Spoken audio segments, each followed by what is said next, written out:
In this lecture, we are going to discuss about diode circuits, and we will be going to discuss about PN junction diode, its IV characteristics, breakdown mechanisms, and the working principle of Zener diode. Electronics consist of two words, electron plus mechanics. So basically electronics means the study of behavior of an electron under the different conditions of applied external field. So electronics has two major fields. One is the analog electronics and the another is the digital electronics. Analog electronics deals with the continuously time varying signals, whereas the digital electronics deals with the binary signals where we have only two values, either 0 or 1. We are aware about the three types of materials. The one is the insulator, second is the semiconductor, and the third is metal. So how these three materials are differentiated? They are differentiated based on the energy gap between the valence band and the conduction band. If we talk about insulator, in the case of insulator, they have very large energy gap. Usually it is greater than 5 electron volt. If you talk about semiconductor, we have the moderate energy gap, that is near about 1 electron volt. And if we talk about metal, there is no energy gap. Usually the valence band and conduction band, they overlap each other. The example of insulator are glass, rubber, and the cotton. The example of semiconductor are germanium, silicon, and the gallium arsenide, where the energy gap between the valence band and the conduction band in case of germanium is 0.67 electron volt. For silicon, this is 1.12 electron volt, and for gallium arsenide, this is 1.43 electron volt. The example of metal are aluminium, silver, and the copper. So in electronics, all the devices, they usually consist of the semiconductor material. So in the semiconductor material, usually the devices consist of either silicon or germanium. Now this is a very important question, that the silicon is preferred over germanium. Why? So there are many reasons. Some of few we are going to discuss here. The one point is silicon is easily found in abundance and much cheaper as compared to germanium. Second point is silicon has the large band gap, hence it has the high temperature withstanding capability. And third is silicon has the less reverse leakage current as compared to germanium. So because of these 3 points, silicon is preferred over the germanium. So basically we have two types of semiconductor material. One is the intrinsic semiconductor and the another is the extrinsic semiconductor. Intrinsic means the pure semiconductor where there is no impurity. That is the usual case of silicon or germanium semiconductor we talk about. And if we talk about the extrinsic semiconductor, means the impurities are deliberately added to make it the extrinsic, or you can say the doped semiconductor. So in silicon or germanium, we can introduce two type of impurities. The one category that is called as trivalent impurity, and the another category that is called as pentavalent impurity. Trivalent impurity leads to the p-type extrinsic semiconductor, and the pentavalent impurity leads to the n-type extrinsic semiconductor. So in which ratio the impurities are added to the pure semiconductor? They are usually in the ratio parts per million or parts per billion. That means in the million or billion atoms of pure semiconductor, we introduce only one part of impurity, that can be trivalent or pentavalent. The example of trivalent impurities are that can be boron, aluminium, gallium, or indium. And the example of pentavalent impurities are that can be phosphorus, arsenic, antimony, or bismuth. So here we have shown the n-type extrinsic semiconductor and the p-type extrinsic semiconductor. So in this case, the silicon that is doped with the phosphorus impurity, and that is the case of pentavalent impurity. And in this case, silicon is doped with the trivalent impurity, and we have taken the case of boron. So in the case of pentavalent impurity, the like phosphorus we have taken, in the outermost shell it has total 5 electrons. So 4 are making the covalent bond with the 4 silicon atom, we can see here, and the fifth electron is free here for the conduction. And in the case of trivalent impurity, it has 3 electrons in the outermost shell. So it can make the covalent bond with the 3 silicon atom, whereas the fourth silicon atom that cannot make the covalent bond with the boron, and here the deficiency of electron is there to make the covalent bond, and that is indicated by hole here. So both type of extrinsic semiconductors we can use for the different type of electronic devices. Like first device we are going to discuss is the PN junction diode. By the name it is indicating uh, it is the combination of p-type extrinsic semiconductor and the n-type extrinsic semiconductor. So how we define the PN junction diode? If the donor impurities, that is the pentavalent impurities, and the n-type extrinsic semiconductor, we can say, they are introduced into one side, and the acceptor impurities or the trivalent impurities, that is the p-type extrinsic semiconductor, we introduce into the other side of a single crystal of semiconductor. Then we have the formation of PN junction diode. So in the PN junction diode we have both type of extrinsic semiconductor materials, and this is the symbolic notation of PN junction diode, that is triangle followed by a vertical line. So this triangle is indicating the positive terminal, that is p type, and that is called as the anode, and the vertical line is indicating the n type extrinsic semiconductor material, and that is representing the cathode. And this is the conventional current flow. Usually in the diode, the current flows from P to N, that is in the direction of arrow. That is indicating it has the current flow during the forward biasing of PN junction diode. So this is the PN junction diode shown with the different type of charge carriers. Like if we talk about P type, what are the different type of charge carriers? We have shown here some of the ions, that is the negative ions. So negative ions are called as the acceptor ions. So in the p-type extrinsic semiconductor, we have negative or the acceptor ions because of the trivalent impurity, and every negative ion is associated with one hole here. So this is the representation of hole. And we can see here the minority charge carriers are also there. These are represented as electrons.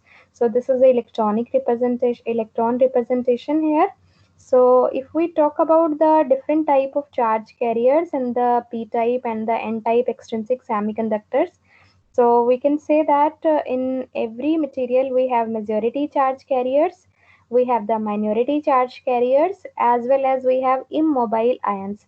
So if we take the case of p-type extrinsic semiconductor, we have the majority charge carriers as holes, the minority charge carriers as electrons, and the negative immobile ions. Every hole we can see here, every hole is associated with one negative immobile ion.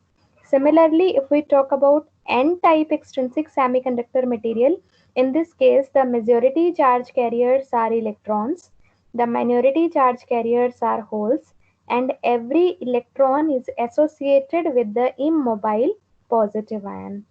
So this is about the PN junction diode, the type of charge carriers present here. So before going for the discussion about the working of PN junction diode, we must be clear about the different type of charge carriers available in the PN junction diode. So holes and electrons, they are the mobile charge carriers, and the negative acceptor ions and the positive donor ions, they are called as the immobile ions. So basically the working of PN junction diode is divided into three cases. The first case we will talk about no bias. Second we will discuss about forward bias, and third we will discuss about reverse bias. So bias means basically we are applying some external DC potential to the PN junction diode. And if we talk about no bias means no external potential is there, no battery is introduced in the circuit. That means the PN junction diode that is under open circuit condition when both the terminals, this terminal of PN junction and this terminal of PN junction, both are open circuited, we can say. So what is going to happen in the open circuited PN junction diode? As we have discussed that in the p-type extrinsic semiconductor, the majority charge carriers are holes and the minority charge carriers are electrons. And we have discussed that in the n-type extrinsic semiconductor material, the majority charge carriers are electrons and the minority charge carriers are holes. So in the p-type, the holes has the high concentration, whereas in the n-type extrinsic semiconductors, holes have the low concentration. Similarly, if we talk about electrons, in the n-type, high concentration of electrons is there, and if we talk about p-type, low concentration of electrons is there. So automatically the diffusion process will initiate. And how we define the diffusion? Diffusion is the movement of charge carriers from the high concentration to low concentration. And why there is movement of charge carriers? Because same type of charge carriers, they repel each other. That is one of the reason we can say, like, the majority of holes are there, so they will repel each other. Here the majority of electrons is there, so they will also repel each other, so they will move in all the directions. But our major concern is about the direction from either P to N or N to P. So we can say that the diffusion process will initiate because of the concentration difference or concentration gradient between the two materials, and the holes will move from P to N type and the electrons will move from N type to P type. So they will move in the opposite direction, and because of this diffusion process, the holes coming from left to right and the electrons coming from right to left, they will start recombining near the junction. So when holes coming from p side to n side and the electrons coming from n side to p side, they start recombining. So obviously the area near the junction, we can see here, that becomes neutral, because after recombining holes and electrons, we can see here only immobile ions are left out. In the p-type, immobile negative ions are there near the junction, and in the n-type, the immobile positive ions are there near the junction. So this area is becoming neutral. So up to which particular moment the diffusion process will continue? The diffusion process will continue till the equilibrium condition is maintained at the junction. So after maintaining the equilibrium, we can say that the diffusion process that gets stopped.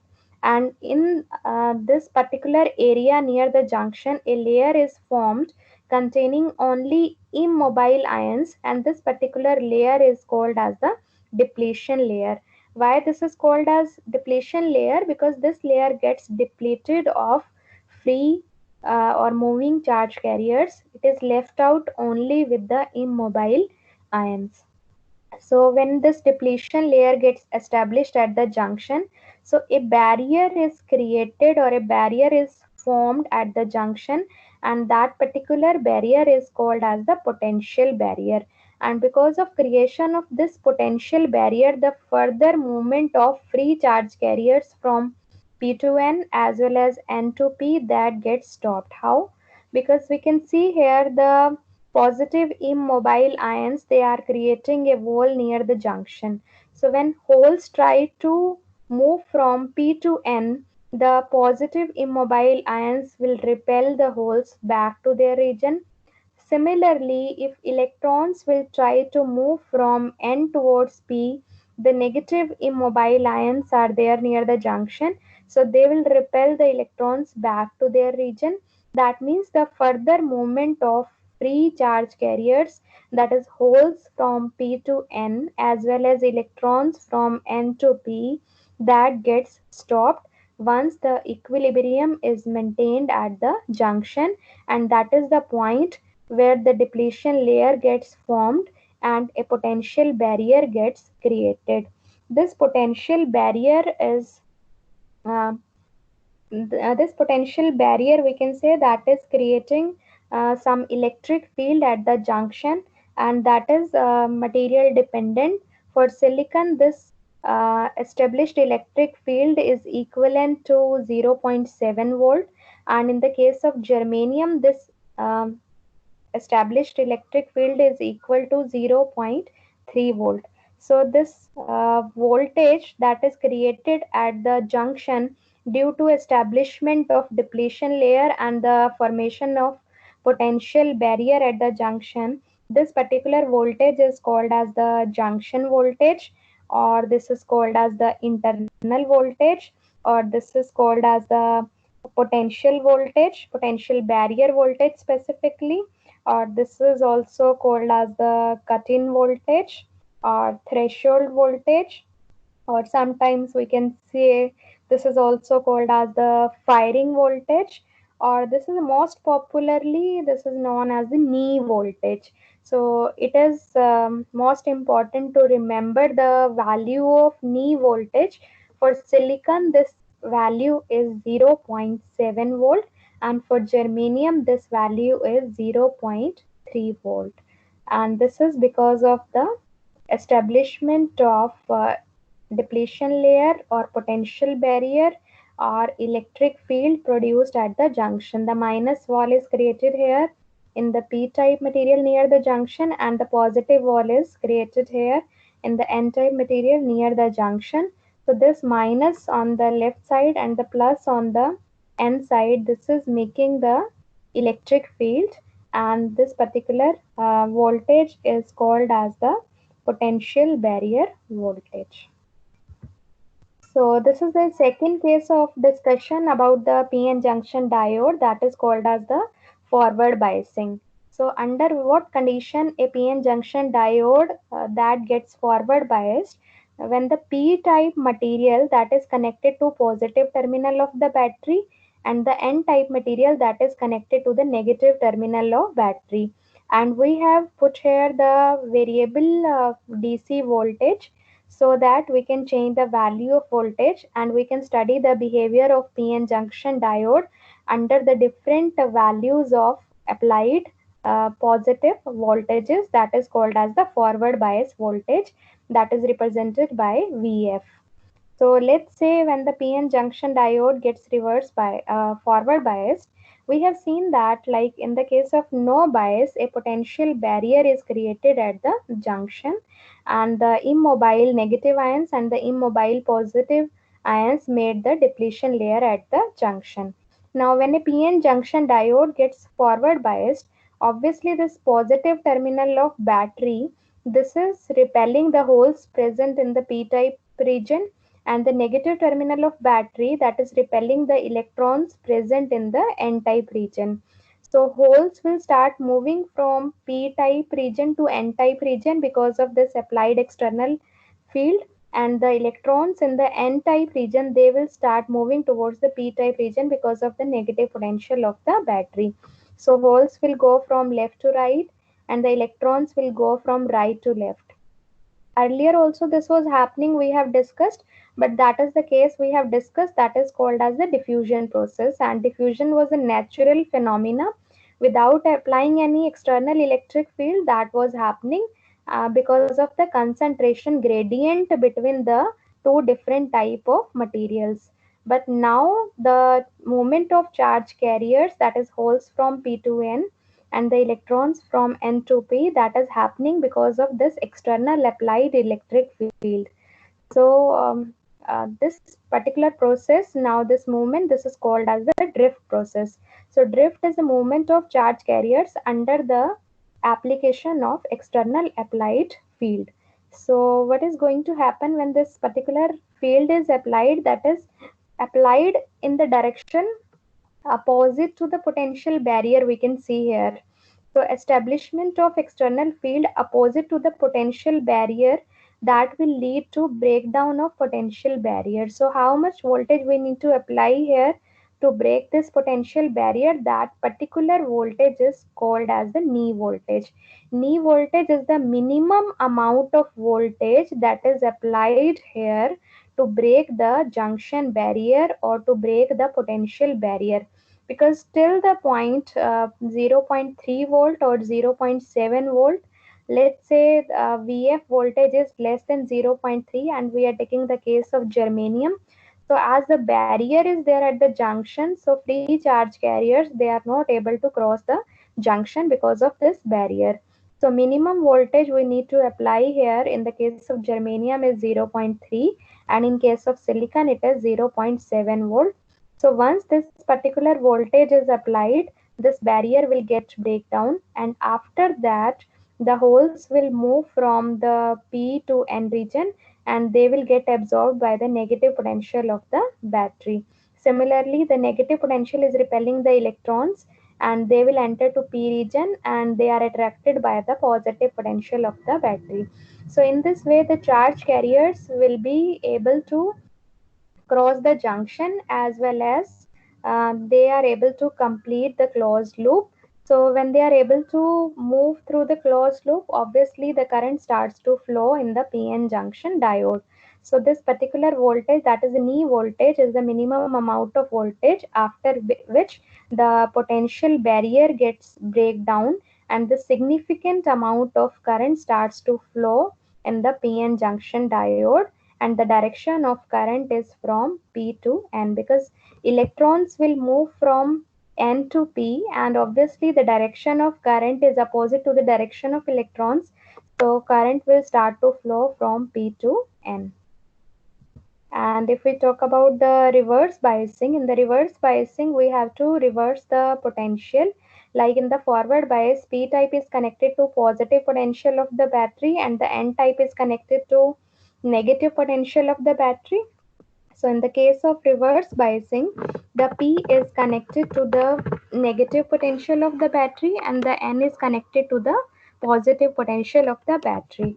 So in this case, we have applied the external field that is in the same direction of the potential barrier that was created at the junction in the case of no bias.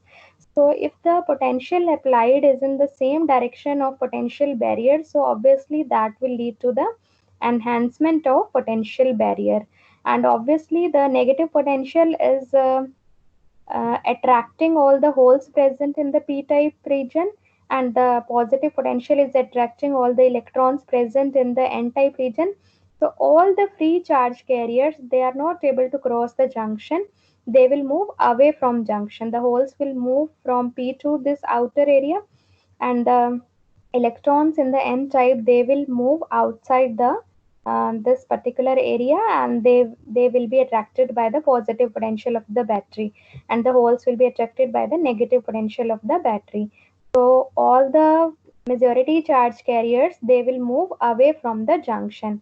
So instead of going towards the junction, as they are moving away from junction, so they are not able to cross the junction, and they are not able to go through the complete closed path. So obviously if they are not able to complete the closed path, so obviously the current cannot be produced because of the majority charge carriers. But if we talk about the minority charge carriers, like in the p type, the minority charge carriers are electrons, and in the n type, the minority charge carriers are holes.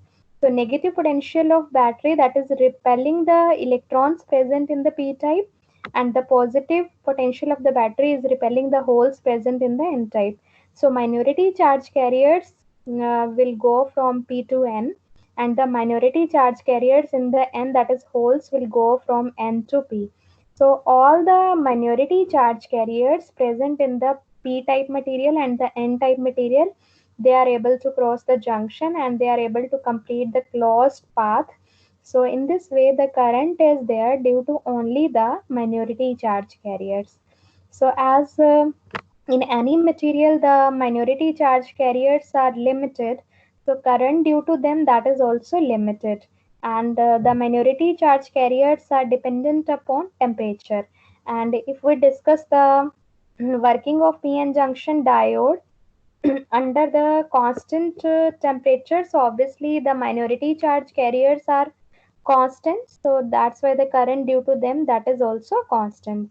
So we have very important observation that in the reverse biasing there is no current due to majority charge carriers, there is current only due to minority charge carriers, and that particular current is constant at a particular temperature and limited because that is only due to minority charge carriers.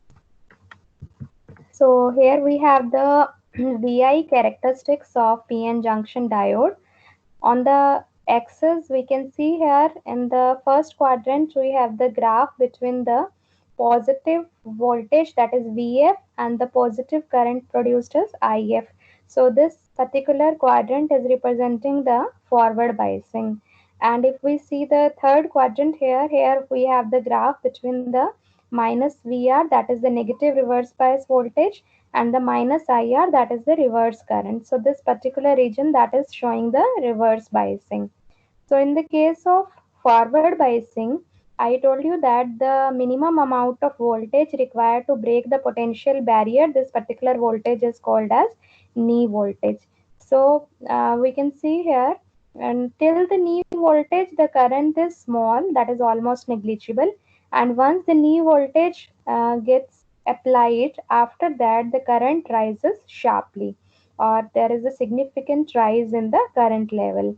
And we can notice that for germanium this knee voltage is 0.3 volt, and for silicon this is 0.7 volt. And if we talk about the reverse biasing, in the reverse biasing there is no current due to majority charge carriers, there is current due to only minority charge carriers. That's why this is the limited current shown here, because that is due to minority charge carriers. And we can see here this current is almost constant. Why? Because at a particular temperature, the number of minority charge carriers are constant, because they are minority charge carriers are called as the thermally generated charge carriers. So if we talk about a constant temperature, the minority charge carriers are constant. That's why the current due to them, that is also constant. And we have specified here the reverse saturation current for germanium as well as for silicon. For germanium, this is minus 50 milliampere, and for silicon this is minus 20 milliampere. And once we have the large reverse voltage, in the case of very high reverse voltage, what is going to happen, the junction gets breakdown and the current shoots up and the voltage becomes constant. That particular region is called as the breakdown region. And we have two types of breakdown. The one is called as the Zener breakdown, and the another is called as the avalanche breakdown. Usually in normal PN junction diode, that is never operated in the breakdown region, because in the breakdown region the current shoots up and it becomes so high, and the temperature of device can shoot up, and that can damage the device. So usually the normal PN junction diode is operated under the forward biasing, and only reverse biasing till the breakdown point. So breakdown rating is always specified with the PN junction diode, and it must be taken care that the particular diode need to be operated before the breakdown of the junction. And very important observation here is that the forward current lies in the range usually milliamperes, and the reverse current lies in the range microamperes. Here we have the ideal diode characteristics. In the ideal diode characteristics, we can see here during the forward biasing, the full current is there, and in the reverse biasing, no current is there. So we can assume that if we talk about the ideal diode means the knee voltage should be zero. So obviously the graph that coincides with the y-axis, and that is indicating that the diode is acting as a perfect conductor, and the current is becoming infinite, so obviously resistance should be zero. And in the case of reverse biasing, the current is zero, that is indicating the total resistance, we can say that is infinite. So infinite resistance and no current is indicating reverse biasing, and zero resistance and infinite current, that is indicating the forward biasing. So forward biasing is representing the diode as a perfect conductor, and the reverse biasing is showing the diode as a perfect insulator. So what is the application of ideal diode? Ideal diode can be utilized as a switch, as switch has two status conditions, like the switch can be on or switch can be off. So forward bias condition, that is full conduction, that can be utilized to turn the switch on, and the reverse bias condition, that is no conduction, that is utilized to make the switch off. The switch on means full conduction and forward biasing, and switch off means there is no conduction, and that is reverse biasing. So this is indicating the short circuit, and this is indicating the open circuit condition. So this is all about the ideal diode characteristics. So we must be familiar with the diode current equation. The diode current equation is I is equal to I naught into e raised to power v divided by eta Vt minus 1. What is I here? I is called as the diode current. The V is called as the diode voltage.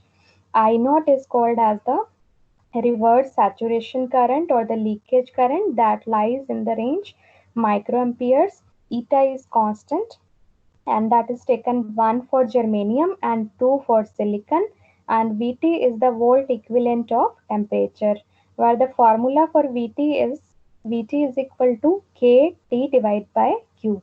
What is K here? K is the Boltzmann constant. The value of Boltzmann constant is 1.38 into 10 raised to power minus 23 joule per Kelvin. What is T here? T is the junction temperature, and usually we talk about the junction temperature is same as the room temperature, and that lies in Kelvin. And for simplified calculation, we are taking the room temperature as 27 degrees Celsius, so that we can have the round off value in terms of Kelvin as 27 plus 273, that is 300 Kelvin. And Q is the electronic charge, that is 1.6 into 10 raised to power minus 19 coulombs. So when we put here all the values, so Vt is equal to Boltzmann constant, the units are joule per Kelvin, temperature is in Kelvin, so joule per Kelvin into Kelvin, that leads to unit here joules in the numerator, and the denominator we have electronic charge, that is in coulombs. So joule per coulomb, when we calculate, that is equivalent to the voltage. So that's why this particular parameter is called as the volt equivalent of temperature. It seems that the K is some constant value and Q is also constant, so Vt should be equal to T. But when we calculated the units of Vt, they are equal, or we can say same as voltage. That's why this parameter is called as the volt equivalent of temperature. We have two capacitive effects in the PN junction diode. The one is called as the diffusion capacitance, and the second is called as the transition capacitance. The diffusion capacitance, that is also called as the storage capacitance, and that is happening in the case of forward biased PN junction diode. So when a particular PN junction diode is forward biased, so this positive potential of battery, that is repelling the holes present in the p-type region towards the n-type region, and the negative potential of battery, that is repelling the electrons present in the n-type region towards the p-type region. So obviously the majority charge carriers holes present in the p-type region, when they move to the n-type region, they are the minority charge carriers there, and the electrons, they are the majority charge carriers in the n-type region. When they start moving towards the p-type region, they will act as the minority charge carriers in the p-type region. So they start moving in the opposite direction. Obviously when they start moving in the opposite direction, there will be recombination between the electrons and holes. But the diffusion process is time taking process, and that will take some time in the recombination. Till the time the recombination take place, we assume that they start accumulating near the junction. So because of the storage of charge carriers at the junction, storage of, we can say, the minority charge carriers at the junction, or because of the accumulation of charge carriers at the junction, a capacitive behavior that gets produced in the PN junction, and that is called as the diffusion capacitance. And the amount of stored charge varies with the applied potential, as this behavior can be compared with the behavior of capacitor. That's why this particular phenomena is called as the diffusion capacitance. And the diffusion capacitance desirable should be as low as possible, because this is indicating about the switching time of diode. If diffusion capacitance is more, means the switching time, that is going from on condition to off condition or off condition to on condition, that is taking more time. So diffusion capacitance should be as low as possible. Then second phenomena we can see here in the diode, that is called as the transition capacitance. And transition capacitance is seen in the case of reverse biased PN junction diode. When a particular PN junction diode is reverse biased by connecting the P-type material with the negative potential of the battery and the N-type material with the positive potential of the battery, it leads to the formation of depletion layer at the junction. So this depletion layer, because there is no free charge carrier, that is depleted of free charge carrier, that is indicating the region acting as the insulator, or we can say the dielectric material. And the P-type material and the N-type material, they will act as the two parallel metallic plates of the capacitor. So how we define a capacitor? Two parallel metallic plates separated by insulator or the dielectric material. So same phenomena is happening here. The P region and the N region, they are acting as the two parallel plates, and the depletion layer is acting as a dielectric or the insulator material. So this behavior is same as the behavior of capacitor, and this particular capacitance is represented as transition capacitance or the space charge capacitance or the depletion capacitance, where the formula for transition capacitance is K divided by Vk plus Vr whole raised to power n, where K is constant, that depends upon the type of construction or the types of material. Vk is called as the knee voltage and Vr is called as the reverse bias voltage, where the value of n, that is 1 by 2 for the LOA junction and 1 by 3 for the diffuse junction. So this is all about the transition capacitance. And here we can see the transition capacitance and diffusion capacitance behavior with respect to the applied voltage. So diffusion capacitance is seen in the case of forward biased PN junction diode, and the transition capacitance is seen in the case of reverse biased PN junction diode. So in the first quadrant, we see the behavior of this diffusion capacitance with respect to applied forward bias voltage, and we can see here as the voltage gets increased, the diffusion capacitance that also gets increased. And if we talk about the transition capacitance, as the reverse bias voltage is increased, the transition capacitance that gets decreased. Then next we talk about the Zener diode, and we are going to discuss about its definition, symbol, breakdown mechanism, graph, and its application as a voltage regulator. So how we define a Zener diode and how it is differentiated from ordinary or the normal PN junction diode. We can say that the Zener diode is a special purpose PN junction diode which behaves as a voltage regulator when operated during the reverse biasing. Like I told you that the ordinary PN junction diode is never operated after the breakdown. We usually operate it before the breakdown condition only, because once the normal PN junction diode gets breakdown, so it may be the chances of damage are there, it can be damaged. So the Zener diode is specifically operated during the reverse biasing and specifically in the breakdown region only. And why? Because we have to utilize its benefit as a voltage regulator in the breakdown region during the reverse biasing. So this is the appearance of Zener diode, and this is the symbolic notation of Zener diode. So if we compare the Zener diode with the normal diode, the direction of normal diode current flow in the case of Zener diode, that is same as the ordinary PN junction diode. In the forward biasing, the current usually flows from P to N. This is the P type material and this is the N type material. And if we talk about the reverse direction, that is from N to P, so it also supports the backward current flow, but only past the Zener breakdown voltage. Once the breakdown takes place, after that the current starts to flow from N to P, and this is usually not the case in the ordinary PN junction diode. That's why it gets differentiated from the ordinary PN junction diode. So in the if we talk about the breakdown mechanism, so in the Zener diode only we can have two type of breakdown mechanism.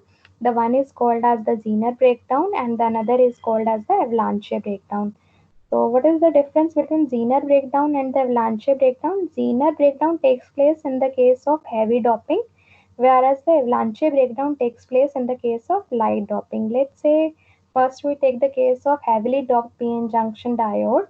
If a particular diode is heavily doped, so depletion layer, that is function of two parameters. The depletion layer is dependent upon voltage as well as dependent upon doping. With the help of voltage, we can increase or decrease depletion layer. Like I told you that in the case of no bias, depletion layer gets formed and it can be increased by reverse biasing and it can be decreased by forward biasing.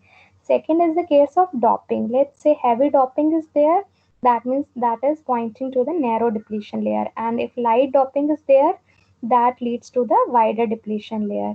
So first we are talking about Zener breakdown. Zener breakdown takes place in the case of heavily doped PN junction diode, where we have the narrow depletion layer, and we are aware about the electric field formula. E is equal to V divided by D, where D here we are taking as the width of the depletion layer.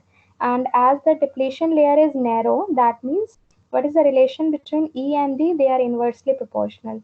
So if D is less, obviously E will be more. So narrow depletion layer is pointing to the strong electric field. And let's say at the junction the strong electric field is produced, so that leads to the breakdown of covalent bonds. And once the covalent bonds gets breakdown, obviously there is a generation of large number of free charge carriers. And once the large number of free charge carriers are generated, they leads to breakdown of junction and the current shoots up, and that is called as the Zener breakdown. But if we talk about the avalanche breakdown, here we have the light doping, and light doping is indicating the wider depletion layer. So obviously if the value of D is less, E is more, and if we go for vice versa, if D is more, E will be less. And if E is less, that is indicating strong electric field that cannot be produced. So obviously we have to apply the more reverse bias voltage. And once we increase the reverse bias voltage, so charge carriers gets high kinetic energy, they gets escalated, and because of this the avalanche multiplication effect is produced, and that is the cause of breakdown, and that is called as the avalanche breakdown.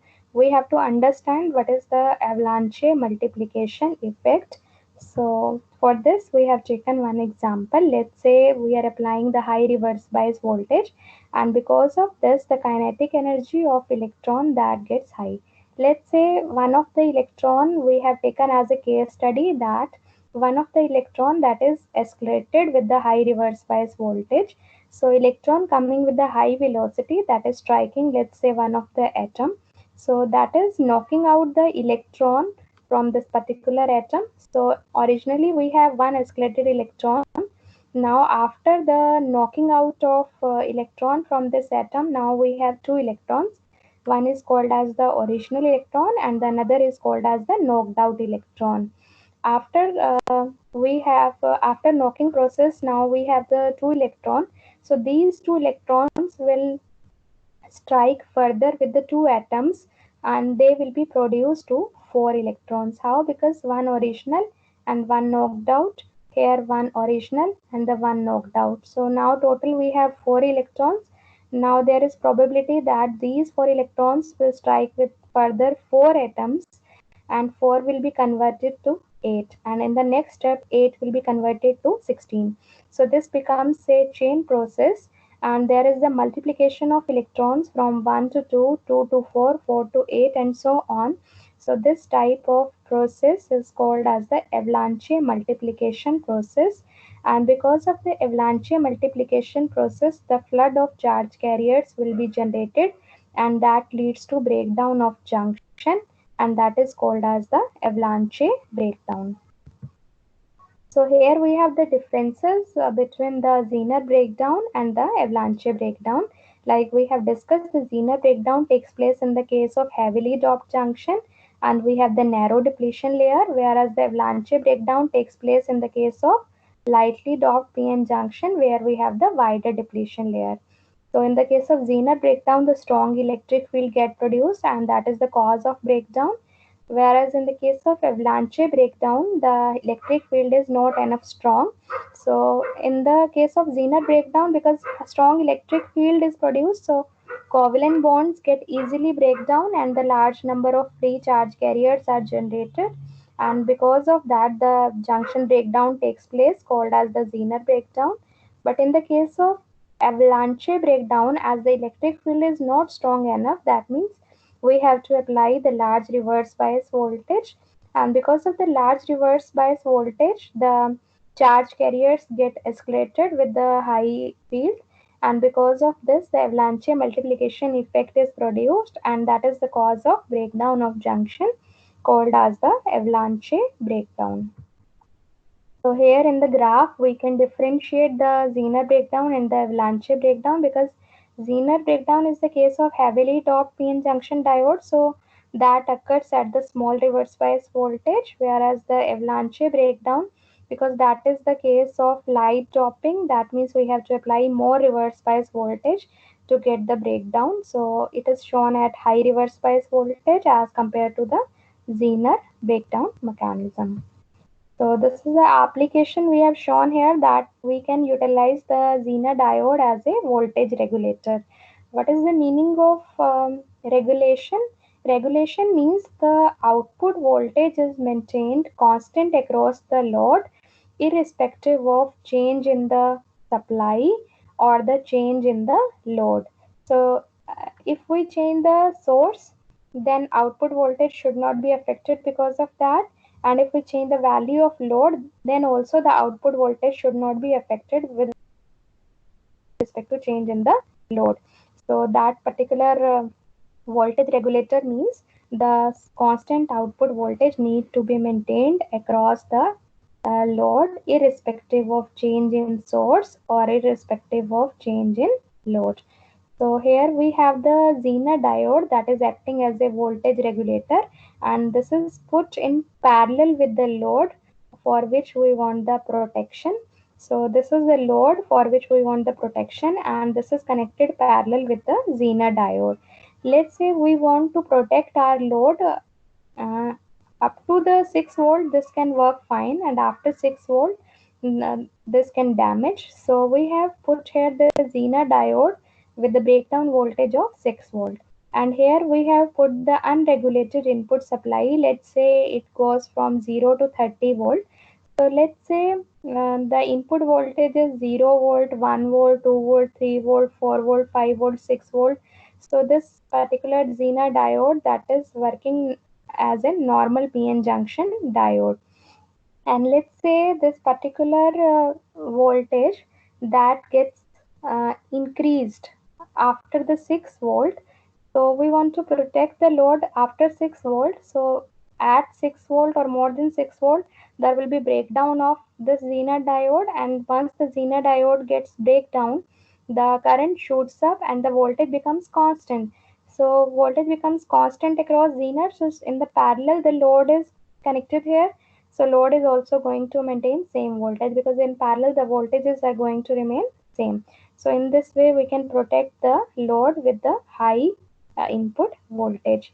And this resistance is put in series with the Zener diode. Why? Because we need the protection of Zener diode, because after the breakdown takes place the current shoots up, so we have to protect the diode. That's why the resistor is connected in series with the Zener diode. So these are the references we have used. Thank you.